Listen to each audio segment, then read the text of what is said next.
नमस्कार विद्यार्थी मित्रांनो, एमपीएससी मार्फत तलाठी पदाच्या 1539 पदांची जाहिरात प्रसिद्ध झालेली आहे. 5 ऑगस्ट 2026 फॉर्म भरण्याची शेवटची तारीख आहे. विद्यार्थी मित्रांनो, तलाठी हे अत्यंत महत्त्वाचं पद आहे. खूप चांगली जाहिरात आलेली विद्यार्थी मित्रांनो.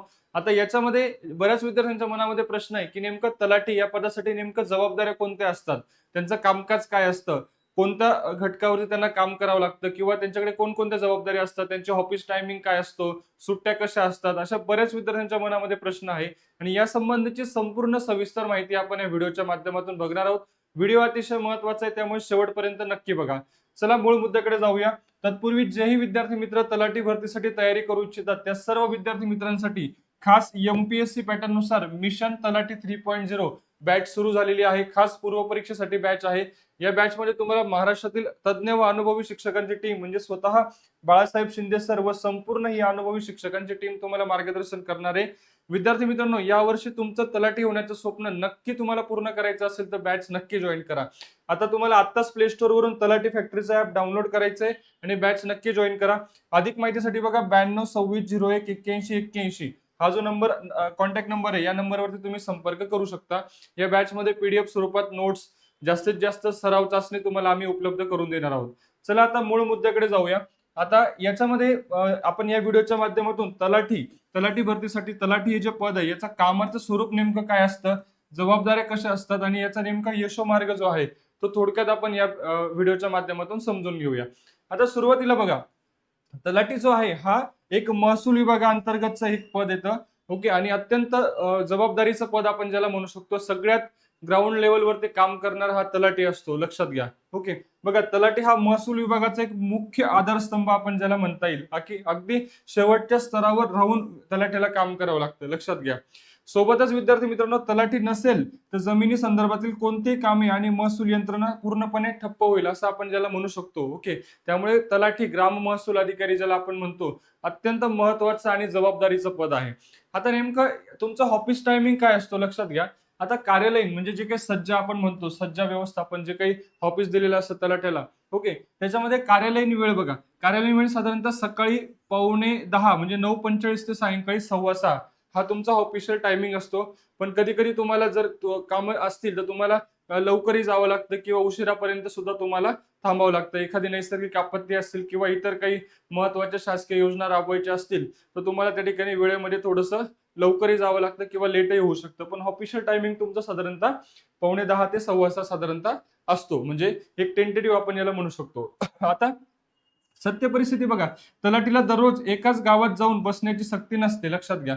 असं कधीच होत नाही की तलाठीला फक्त एक गाव दिलेलं आहे त्यांच्याकडे. नक्कीच असं होऊ शकतं पण किंवा नाही पण होऊ शकत. आता काही तलाठी जे आहेत त्यांना एकापेक्षा जास्त गावांची जबाबदारी दिलेली असते, लक्षात घ्या. ओके, त्यामुळे त्यांना स्वतःला त्याचं व्यवस्थापन करावं लागतं. ते आपण बघू या व्हिडिओच्या माध्यमातून. आता बघा, तुम्हाला कमीत कमी 2-3 गावांचा सज्जा दिलेला जातो ज्याचे नियोजन तुम्ही स्वतः करू शकता. ओके, आता तुम्हाला समजा एकापेक्षा जास्त गावांची जबाबदारी दिलेली आहे तर तुम्हाला त्याचं नियोजन हे स्वतःलाच करायचंय. म्हणजे उदाहरणार्थ बघा, तुमच्याकडे एकापेक्षा जास्त गावांची तुम्हाला त्या ठिकाणी समजा जबाबदारी दिलेली असेल तर आपण असं म्हणू शकतो की सोमवार मंगळवार तुम्ही साधारणतः एका गावामध्ये तुम्ही गेलात, त्याच्यानंतर बुधवार गुरुवार तुम्ही दुसऱ्या गावाला व्हिजिट केली, लक्षात घ्या.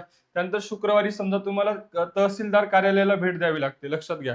जे तालुका किंवा जिल्हा स्तरावरती जे तहसील कार्यालय असतं तिथे तुम्हाला त्या ठिकाणी साधारणतः आठवड्यातनं तुम्हाला व्हिजिट द्यावी लागते. आणि कंपल्सरी तुम्हाला बघा शनिवार रविवार अधिकृत साप्ताहिक सुट्टी असते. ओके, म्हणजे जे शासकीय कर्मचाऱ्यांना लागू असलेली जी काही सुट्टी आहे ती तुम्हालाही लागू असते. शनिवार रविवार तुम्हाला सुट्टी असते, लक्षात घ्या. आता पुढे आपण बघू शकतो की आता तुमचं जे काही वर्क लाईफचं बॅलन्स आहे आणि कामाचे स्वरूप जे आहे हे आपण या ठिकाणी थोडक्यात समजून घेऊ. आता तलाठी या पदासाठी साधारणतः यांचा सामान्य दिवस कसा असतो, लक्षात घ्या. म्हणजे जनरल सामान्य दिवस आपण ज्याला म्हणतो की त्यांच्या कामाची निश्चित वेळ मगाशी सांगितल्याप्रमाणे 9:45 ते 6:15 असते. शनिवार रविवार सुट्टीच असते. म्हणजे ज्या तुम्हाला जर एमपीएससीच्या स्पर्धा परीक्षेच्या अभ्यासासाठी तुम्हाला जर चांगल्या प्रमाणात तुम्हाला पुढे आगामी वेळ मिळू शकतो, लक्षात घ्या. ओके, त्याच्यानंतर बघा, तुम्हाला यासोबतच अर्जित रजा असतात, त्यानंतर तुम्हाला कॅज्युअल लिव्ह असतात, वैद्यकीय रजा असतात, प्रसूती रजा असतात, अशा इतर रजा तुम्हाला त्या ठिकाणी लागू असतात, लक्षात घ्या. ओके, आता तुम्हाला समजा एखादी आपत्कालीन परिस्थिती निर्माण असेल, ओके, तर आपत्कालीन परिस्थितीमध्ये सुद्धा तुम्हाला खूपच म्हणजे मोठं तुम्हाला जबाबदारी पार पाडावी लागते, लक्षात घ्या. कारण ग्राउंड लेवलला काम करणारा हा तलाठी असतो. त्यामुळे आपत्ती किंवा नैसर्गिक आपत्तीच्या वेळेस तुम्हाला त्या ठिकाणी पहिल्या अगोदर सर्वात जाणारा पंचनामासाठी कोणी असेल तर तो तलाठी असतो. ओके. बघा, नैसर्गिक आपत्ती म्हणजे उदाहरणार्थ अतिवृष्टी झाली असेल, गारपीट झाली असेल किंवा तातडीच्या काही, आता या गोष्टीमध्ये साधारणतः सर्व पंचनामे जे आहेत ते तलाठीला जाऊन करावे लागतात. त्याच्यानंतर काही शासकीय योजना, उदाहरणार्थ कर्जमाफीची योजना असेल, यावेळी जास्तीचे तास काम तुम्हाला करावे लागते. ओके. आता समजा कर्जमाफीची योजना तळागाळात शेतकऱ्यांपर्यंत राबवण्यासाठीच तुम्हाला त्या ठिकाणी नियोजन करावं लागतं. सोबतच अतिवृष्टी, गारपीट किंवा इतर तातडीच्या कुठलीही नैसर्गिक आपत्ती आली तर तुम्हाला जास्त वेळ थांबून त्याचं संपूर्ण पंचनामे किंवा त्याचे काही तुम्हाला अहवाल तयार करण्याचं काम हे तलाठीचं असतं, लक्षात घ्या. ओके. त्याच्यानंतर आपण पुढे बघू शकतो. आता तलाठी कामकाजाचे प्रमुख 3 स्तंभ जे आहे ते लक्षात घ्या. ओके. थोडक्यात आता मेन म्हणजे तलाठी, मी मगाशी सांगितल्याप्रमाणे महसूल विभागाअंतर्गतलं पद आहे, खूप चांगल्या प्रतिष्ठेचं पद आहे. आता याच्यामध्ये तलाठीचं नेमकं बघा, तलाठीच्या जे काही मूळ 3 स्तंभ ज्याला म्हणू शकतो आपण, ते ई महसूल आणि नोंदी करण्याचं काम तलाठ्याचं असतं. ते आपण तुम्हाला पुढे स्लाइडच्या माध्यमातून दाखवलं.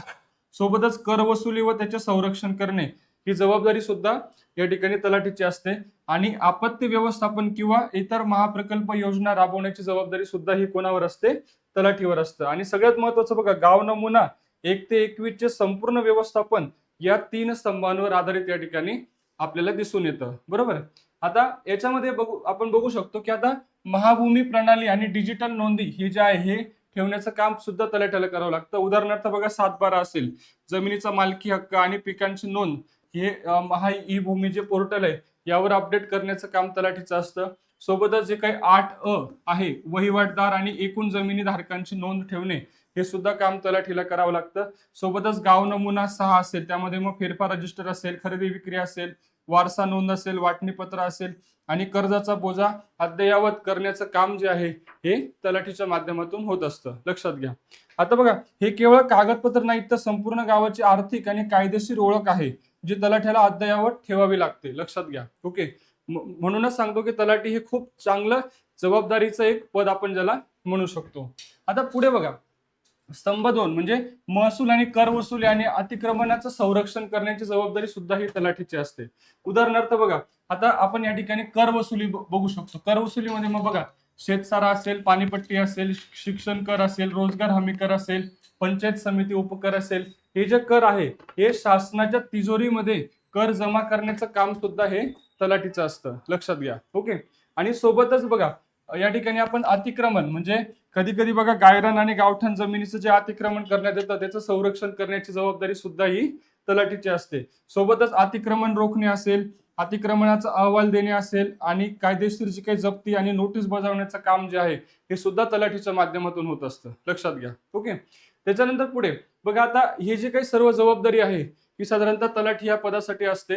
आपण अतिशय विस्तृतपणे या ठिकाणी या व्हिडिओच्या माध्यमातून तलाठीची जी काही जबाबदारी असते ही आपण बघितलेली आहे. आता विद्यार्थी मित्रांनो, यापूर्वी TCS या कंपनी मार्फत तलाठीची परीक्षा होत होती, पण यावर्षी आता तलाठी हे पद गट क MPSCच्या अंतर्गत, गट क या संवर्गाअंतर्गत आता भरलं जाणार आहे. तर 1539 पदांची जाहिरात आलेली आहे. त्यामुळे आता MPSC पॅटर्न नुसार तुम्हाला तयारी करायची, लक्षात घ्या. आता नवीन म्हणजे 2026 तलाठी होण्याचं जे आव्हान आहे ते म्हणजे नवीन MPSC पॅटर्न नुसार तुम्हाला तयारी करायची. मग याच्यामध्ये तलाठी हे पद शक्तिशाली आहे, पण आता तिथे पोहोचण्याचा मार्ग तुमचा बदलणार आहे. अगोदर सरळ सेवे मार्फत तुम्हाला तयारी करायची होती, पण आता MPSC पॅटर्न नुसार म्हणजे सुरुवातीला पूर्व परीक्षा होईल 100 गुणांची, त्यानंतर मुख्य परीक्षा होईल 400 गुणांची, निगेटिव्ह मार्किंग 1/4 असणार आहे तुमची पूर्व परीक्षेला. तर याचे सिलेबस तुम्हाला हवा असेल तर कमेंटमध्ये मला PDF असं टाईप करा, मी तुम्हाला त्या ठिकाणी सिलेबस पण याचा पाठवतो, लक्षात घ्या. आता बघा, आगामी भरती प्रक्रिया MPSCच्या धर्तीवर होणार आहे. त्यानंतर जुन्या अभ्यासाच्या पद्धती आता चालणार नाहीत. तुम्हाला MPSC पातळीवर तज्ञांच्या मार्गदर्शनाची तुम्हाला या ठिकाणी गरज आहे. आणि याच मुद्द्यावरती तुम्हाला लक्षात घ्या की खास MPSCच्या पॅटर्न नुसार शिकवणारी महाराष्ट्रातील अत्यंत तज्ञ व अनुभवी शिक्षकांची टीम आमच्याकडे आहे, म्हणजे तलाठी फॅक्टरीवर. महाराष्ट्रातील सर्वात तलाठी भरतीची तयारी करण्यासाठी मुलांचा सर्वात मोठा प्लॅटफॉर्म म्हणजे तलाठी फॅक्टरी. आत्ताच प्ले स्टोर वरून तलाठी फॅक्टरी ऍप डाउनलोड करा, ही बॅच नक्की जॉईन करा. फक्त 2500 रुपये फी आहे. 50% ऑफ चालू आहे विद्यार्थी मित्रांनो. आणि या संबंधी तुम्हाला कुठल्याही प्रकारची काही अडचण असेल तुम्ही आमच्या 9226018181 या नंबरवरती तुम्ही संपर्क करू शकता. या आणि अशाच माहितीपूर्ण व्हिडिओसाठी चॅनलला नक्की सबस्क्राईब करा. व्हिडिओ आवडला असेल तर लाईक करून आपल्या जास्तीत जास्त मित्रांना नक्की शेअर करा. धन्यवाद.